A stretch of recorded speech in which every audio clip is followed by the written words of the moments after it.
Question is that this bill be now read a second time, and I call the member for Grey. Thank you, Speaker. I rise in this chamber to speak in strong, unwavering support of the fishing communities of Port Lincoln, the broader regional fishing communities of Australia, and to address the High Seas Biodiversity Bill 2026.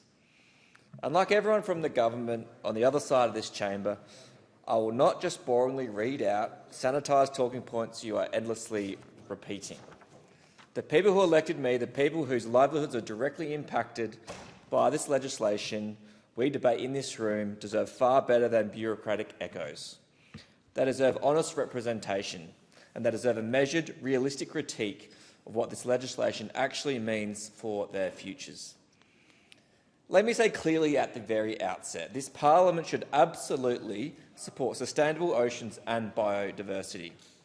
The high seas belong to no single nation, and governing them demands exactly the kind of international cooperation that this treaty represents. But let me be equally clear. True sustainability is never achieved by sidelining the very people who have been carefully managing these marine resources for generations. There is a growing concern radiating from Port Lincoln, and it stems from the fact that increasingly decisions are being made about the industry rather than with the industry. I want to make a point here, one that highlights a strange and persistent hypocrisy in our national policy. It is a simple fact that everyone in this place treats the oceans profoundly differently to the land.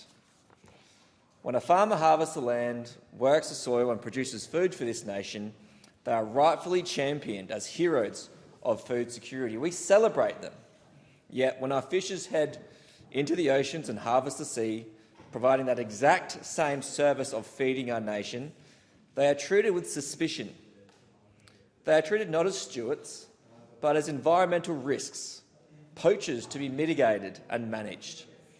It is a double standard that is deeply offensive to the thousands of Australians in this industry. Speaker, Port Lincoln, Ceduna, Streaky Bay, Whyalla, Wallaroo and Edithburgh, they are not just picturesque coastal towns, but they are also huge economic powerhouses for my community. Port Lincoln is Australia's undisputed seafood capital. It is home to the largest commercial fishing fleet in the entire Southern Hemisphere. We are talking about a town of about 14,000 people, and its seafood sector supports thousands of direct jobs, and exponentially more in flow-on industries. I'm talking about boat builders, transport operators, maintenance crews, processing workers. Speaker, the list goes on. The southern bluefish tuna industry alone is worth around $120 million annually to the region. It forms a critical pillar of the broader regional economy. This is not just a seasonal hobby or a fading legacy industry. It is a modern, highly sophisticated and globally competitive export sector. It supplies a premium product to demanding international markets, particularly Japan, and increasingly across the broader Asia region. This is an industry that has survived by evolving, innovating, and adapting to every challenge thrown its way. And Speaker, so many challenges have been faced by the seafood industry. But here is the critical point that this government is fundamentally failing to grasp. Australia's seafood industry is already one of the most strictly regulated and undeniably one of the most sustainable in the entire world. As seafood industries Australia consistently and accurately highlights, our commercial fisheries operate under robust science-based quotas. They operate under strict monitoring regimes and binding international agreements. This is not a rogue sector that needs to be forcefully brought into line by bureaucrats from this place who have never caught a bream, let alone a bluefin. This is a sector that is already leading the world in stewardship. And yet, despite this world-class performance, we continue to see layer upon layer of new regulation arbitrarily added. I hear it directly from the operators on the ground and on the water. In parts of the tuna industry, it feels as though there are now more, or perhaps in parts of the tuna industry, it feels as though there are now as many or even perhaps more people regulating the industry from Canberra than there are boats working out on the water. The situation is utterly ridiculous. The feeling within the industry is crystal clear. They are being overregulated, completely overburdened and woefully under-consulted, and it needs to change. Because, Speaker, this matters. It deeply matters because there are severe real-world consequences when ideological policy gets too far ahead of practical reality. If we overreach with regulation, we risk punishing hard-working Australian operators, the ones who actually follow the rules straight out of global markets. We risk replacing Australian seafood with dubious imports from countries with far less environmental and labour standards. And, Speaker, we already import 64% of the seafood that we eat. 64%, yet we have the best seafood in the entire world. Ultimately, we risk hollowing out proud regional communities like Port Lincoln that completely depend on this industry to survive and thrive. Let us be honest about the severe pressures facing this sector right now. I have to strongly question the timing of this bill under the broader regulatory push in the face of the current fuel crisis crippling our operators. Right now, skyrocketing input costs, particularly diesel fuel, are forcing some operators to make the heartbreaking decision to cut their trips simply to stay financially viable. And right now, because of the harmful algal bloom in the coastal waters along South Australia, boats are needing to travel twice as far to catch their quotas. Twice as far when the fuel is twice as expensive. It is a double whammy. Margins are incredibly tight. Business confidence is fragile. The absolute last thing this industry needs in this precise moment is additional regulatory uncertainty imposed from above without genuine, respectful engagement. What the region needs is practical, tangible support, not more red tape. They need infrastructure that keeps them safe and helps them operate efficiently. That is exactly why I'm pushing for Doppler radar on the Lower Eyre Peninsula, supported by a massive petition from the local community.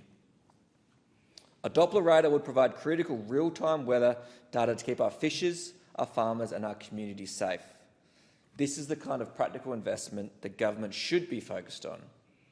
Instead, we are here debating international treaties that threaten to tie our most productive industries in further knots.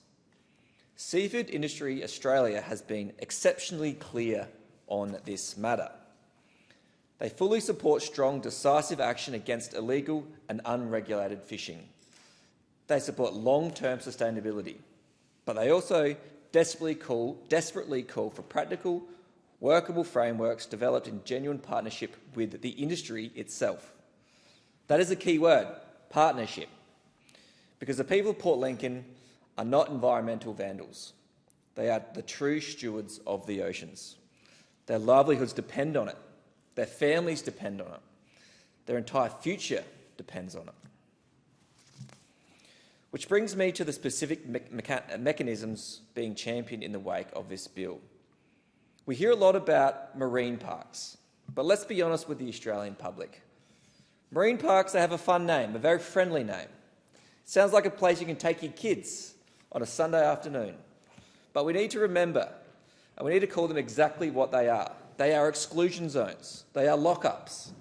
And ironically, so many of these spatial closures have been transferred out to regional zones, conveniently placed far away from our metropolitan communities. Go figure.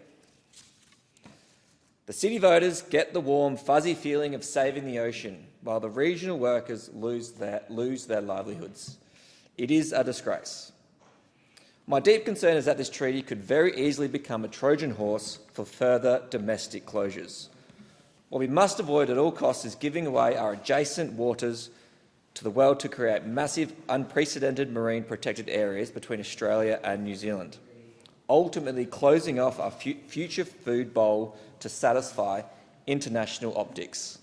We must ask ourselves, what is truly happening in this chamber today? The Minister has confirmed that his government is currently reviewing 44 Australian marine parks. We have seen the Greens use this bill as a convenient platform to call for a complete end to salmon fishing in Tasmania, the end of krill fishing and the aggressive expansion of no-take zones right across our domestic waters. This is no longer just a bill about high seas. It is the opening act of a radical domestic ocean closure agenda, carefully dressed in the polite language of international obligation. We already import a staggering 64% of seafood that Australians eat. Speaker, let that sink in. It is upsetting to think that nearly two-thirds of our seafood comes from overseas. We do not import this because we lack the ocean. We have the third largest exclusive economic zone in the world. We do not import it because we lack the scientific capability. We import it because a decade of poor decisions has treated Australian fishers as the problem to be managed, rather than a vital sovereign food capability to be supported. This relentless creeping regulation has systematically hollowed out our productive capacity of a sector worth billions to our GDP. Reducing access to well-managed Australian fisheries without addressing this massive reliance on imports simply risks outsourcing our environmental footprint to nations that do not care about sustainability. It does not improve the global environment. It merely shifts the guilt offshore. If we are to implement the obligations under the BBNJ agreement concerning marine genetic resources, area-based management tools and environmental impact assessments, we must ensure that our domestic fisheries management is recognised and accredited within these broader environmental frameworks rather than duplicated. This was a clear recommendation from the Samuel Review, and it must be heeded. We do not need cumulative regulatory burdens unintentionally constraining a sector that is essential to Australia's food security and regional resilience. I have spoken to the industry. I have read the drafts and the concerns of the people on the ground. Having consulted with experts like Daniel Casement, John Isles and Claire Webber, who understand the intricate realities of this industry better than anyone sitting in a department here in Canberra. I know that the industry is seeking certainty, consistency and basic recognition, not the continual layering of new rules over already well-managed world-class systems. Protecting the high seas and feeding Australia are not competing objectives. We need this government, in the exact same breath as it passes this bill, to firmly commit to a domestic ocean governance framework that finally gives food production the exact same standing it currently gives conservation. My message to the government is incredibly simple. If this bill is to succeed, of which it will, if it is to genuinely protect biodiversity while strengthening Australia's position globally, then the commercial fishing industry must be at the table from the very start. Not as a token afterthought, not as a box-ticking consultation exercise, but as a respected, genuine partner. Because when you actually work with the industry, you get better policy, you get vastly better environmental outcomes, and you get a much stronger, more resilient Australia. I will hold this government to the absolute letter of this bill. This legislation is about the high seas. It is about areas beyond national jurisdiction. It must not be weaponised to lock up our local waters. I'm demanding that not a single additional hectare of Australian fishing ground is closed without a comprehensive independent food security assessment. I'm demanding that no ground is closed without genuine consultation, and I demand that no ground is closed without proper compensation for the operators whose businesses are destroyed by the stroke of a pen. Let's protect our oceans, but also let's back Port Lincoln. Let's passionately back Australian seafood. Let's support the families navigating tight margins and crippling fuel costs. And let's make absolutely sure that in trying to lead the world with marine biodiversity, we do not accidentally or intentionally undermine one of the most sustainable, economically vital and proudly regional industries we already possess. We are watching closely, Speaker. The regions are watching, Port Lincoln is watching, and we will not let this industry be quietly regulated out of existence.